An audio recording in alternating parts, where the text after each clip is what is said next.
नमस्कार बच्चों। कक्षा 9 अष्टम अध्याय लोह तुल्ला। लोह तुल्ला का मतलब होता है लोहे का तराजू। अयं पाठः विष्णुशर्मा विरचितं पंचतंत्रम् इति कथाग्रन्थस्य मित्रभेद नामकं तंत्रस्य संपादितः अंशः अस्ति। अयं पाठः, यह पाठ विष्णु शर्मा द्वारा रचित पंचतंत्र नामक कथा ग्रंथ के मित्र भेद नामक तंत्र से लिया गया है। अस्यां कथायां एकः जीर्णधन नामकः वणिक् विदेशात् व्यापारं कृत्वा, इसमें विदेश से लौटकर जीर्णधर नामक व्यापारी अपनी तराजू को सेठ से मांगता है।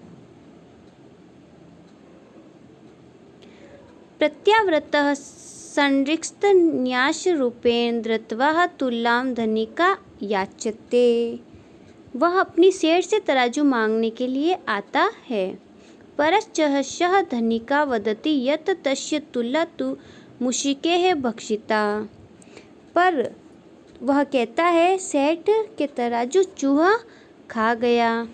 तत्सः वणिक् धनिकस्य पुत्रं स्नानार्थ नदी प्रति नयति। ऐसा सुनकर जीर्णधर उसके पुत्र को स्नान के बहाने नदी पर ले जाता है। त्वं तत्र नीत्वा च सः एकस्यां गुहायां निलीयते। और वह नदी के तट पर ले जाने के बाद उसको गुफा में छिपा देता है।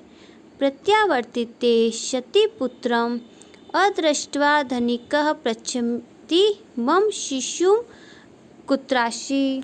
सेठ द्वारा अपने पुत्र के विषय में पूछने पर वह पूछता है कि मेरा पुत्र कहाँ है। तब वह जीर्णधर कहता है स वदति यत् तव पुत्रः शयनेन अपहतः।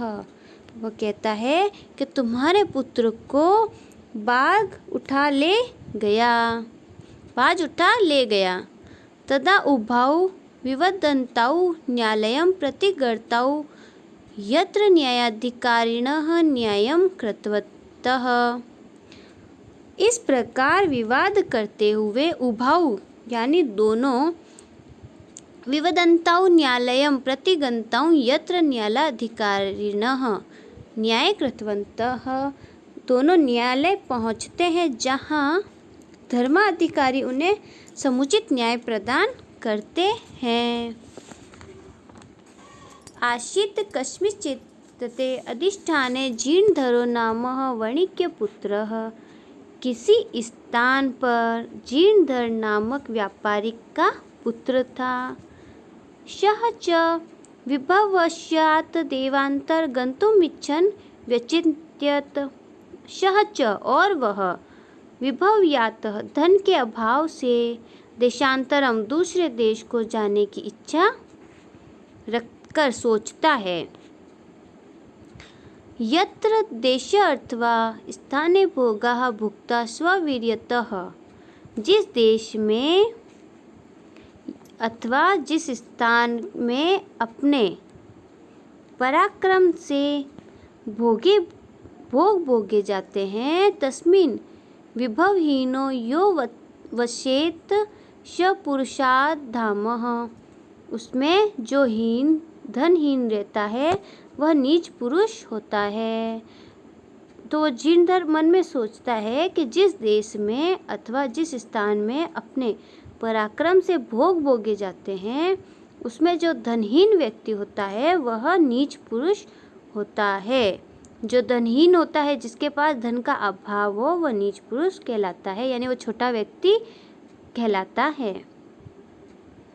तस्य च गृहे लोह घटिता पूर्व पुरुषोपार्जिता तुला आसीत्। और उसके घर में पूर्वजों के द्वारा पूर्व पुरुषोपार्जित यानी पूर्वजों के द्वारा अर्जित लोहे से बनी तराजू थी।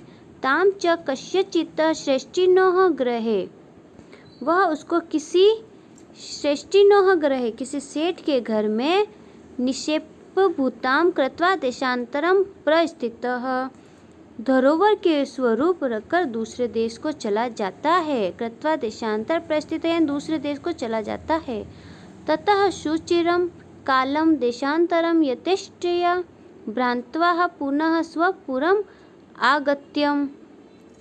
फिर बहुत समय के बाद, सुचिरम कालः बहुत समय के बाद, देशांतरम यथेच्छया दूसरे देश में घूमकर, फिर वह दूसरे देश में इच्छा अनुसार घूमकर पुनः अपने नगर में आकर लौट जाता है।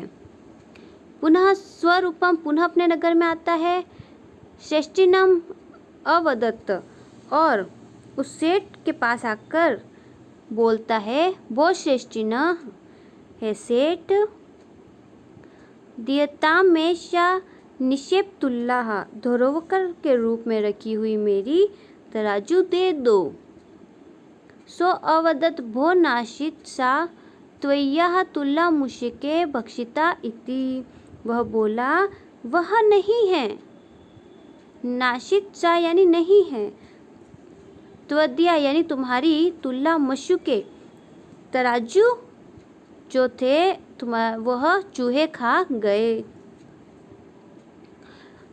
जीर्णधर अवदत्, जीर्णधर को समझ में आ गया कि वो झूठ बोल रहा है। जीर्णधर शांति से प्रेम पूर्वक उसे कहता है, वो श्रेष्ठिनः नाशित दोषते, वह नहीं है। वह जोर से कहता, वह नहीं है। नाशित दोषते यदि मुशिके भक्षिता है सेठ, तुम्हारा दोष नहीं है यदि चूहों ने खा लिया। वो कहता है कि तुम्हारा दोष नहीं है यदि चूहों ने खा लिया। वो प्रेम पूर्वक उससे कहता है क्योंकि वह उसकी चालाकी समझ गया। ईदृशः एव अयं संसारः, यह संसार ऐसा ही है।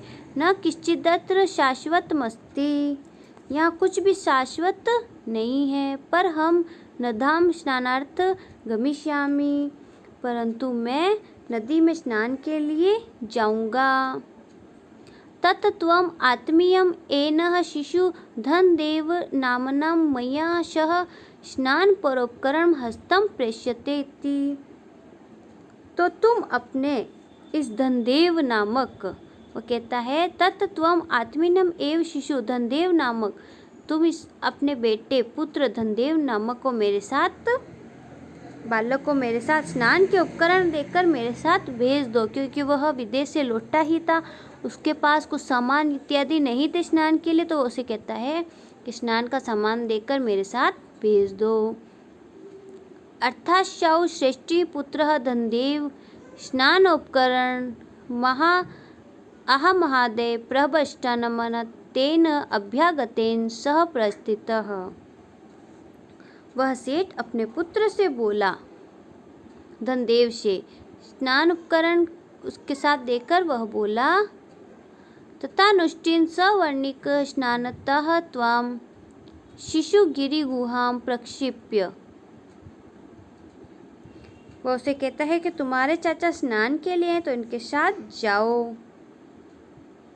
फिर वह व्यापारी का पुत्र बालक स्नान के उपकरण लेकर वह उसके साथ जाता है।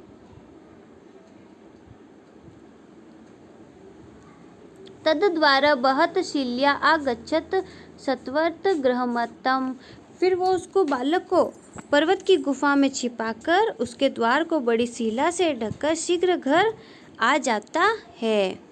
सत्वत ग्रह गच्छ में शीघ्र घर आ जाना। सह श्रेष्ठी पुष्टवानः, और उस व्यापारी के द्वार पर उस व्यापारी के घर चला जाता है। व्यापारी द्वारा पूछा जाता है कि अतिथि वो अभ्यागत कथ्यमता कुत्र में शिशु, वो कहता है मेरा बालक कहाँ है। यह त्वया सह नदी गतः इति, जो तुम्हारे साथ नदी पर गया था। स अवदत् त्वं पुत्र नदी तटाशेन शयनेन हतः इति, वह बोला नदी के तट से वह बाज द्वारा हरण कर लिया गया है। श्रेष्ठी अवदत् मिथ्यावादिनम किम किश्चित शयनो बालम हर्तु शक्नोमि। सेठ बोला, मिथ्यावादितम यानी झूठ बोलना। झूठ बोलने वाले, क्या कहीं बाज बालक को चुरा कर ले जा सकता है? शयनो यानी बालक, बाज क्या बालक को ले जा सकता है? तत् समर्प्य मे सुतम अन्यतः राजकुले निवेदिष्यामि इति। तुम सच सच बता दो, नहीं तो मुझे राजा से निवेदन करना पड़ेगा। सो कथयत वो सत्यवादिनम यथा शयनो बालम न नयति। वो बोला, हे सत्यवादी, जैसे बाज बालक को नहीं ले जाता तथा मूषकाः अपि लोह घटिका तुला न भक्ष्यन्ति, वैसे ही चूहे भी लोहे से निर्मित तराजू को नहीं खा सकते। यदि दारकेण प्रयोजनम इति। इस प्रकार झगड़ा करते हुए विवोधमानो तौ द्वारपि राजकुलम गतौ। वे दोनों राजकुल दरबार में चले गए। तत्र श्रेष्ठिः तारस्वरेण अवदत्। वहाँ सेठ उच्च स्वर से बोला। श्रेष्ठी यानी सेठ उच्च स्वर से बोला, भो वंचितोम अब्रमम, घोर अन्याय है, घोर अन्याय है। मेरा अनेन चोरेण मम शिशु अपतः इति। मेरा पुत्र इस चोर द्वारा चुराया गया है। अथ धर्माधिकारिणः तम अवदत्। फिर धर्म अधिकारियों ने उसको बोला, वह समर्प्यता श्रेष्ठिसुतः। अरे सेठ के पुत्र को दे दो। सो अवदत् किम करोति। वह बोला, मैं क्या करूं। पश्यनो में नदी तटो शयनेन शिशु अपतः इति। मेरे देखते हुए नदी तट से बाज द्वारा बालक हरण किया गया। वह कहता, मैं क्या करूं, मेरे देखते ही देखते बाज बालक को ले गया। इति तुच्छ्वा ते अवदत् भो। आपके द्वारा ये सत्य नहीं कहा गया है। भवता सत्यम नाहितम किम शयनम शिशु हर्ता समर्थो भवति। क्या बाज बालक को हरने में समर्थ हो सकता है? तो वह बोला, शो अवदत्। वह बोला, भोः श्रूयताम मद वचन। वह बोला, अरे मेरे वचन सुनो। वह कहते हैं, क्या बाज बालक का हरण कर सकता है? तब वो कहते हैं कि मेरी बात सुनो। तुलाम लोह शस्त्रस्य यत्र खादन्ति मूषकः। कहते हैं, राजन, जहाँ लोहे की तरह जो चूहे खाते हैं, वहाँ राजतंत्रम हरेच्छयेनो बालकम नात्र शयशः। वहाँ बाज को हर लेता है तो संदेह नहीं है। अगर मेरा लोहे का तराजू चूहा खा सकता है तो क्या बाज बच्चे को उठाकर नहीं ले जा सकता? ते अपृच्छन् कथमेतत्।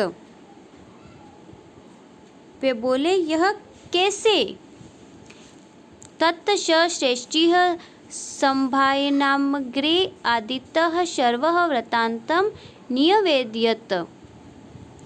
फिर उस सेठ ने सभ्यों के आगे आरंभ से सब वृत्तांत से निवेदन किया।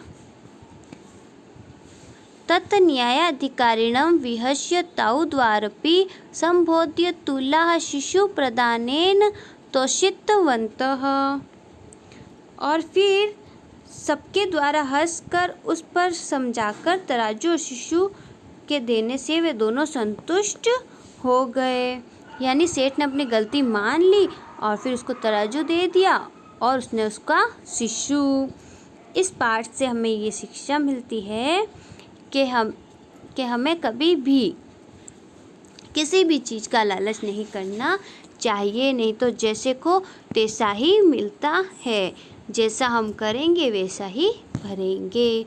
जैसे सेठ ने किया उसका तराजू चुरा कर, वैसे ही उसका बच्चा उसने चुरा लिया। इस प्रकार से हमें किसी भी चीज़ का, किसी भी वस्तु का लालच नहीं करना चाहिए।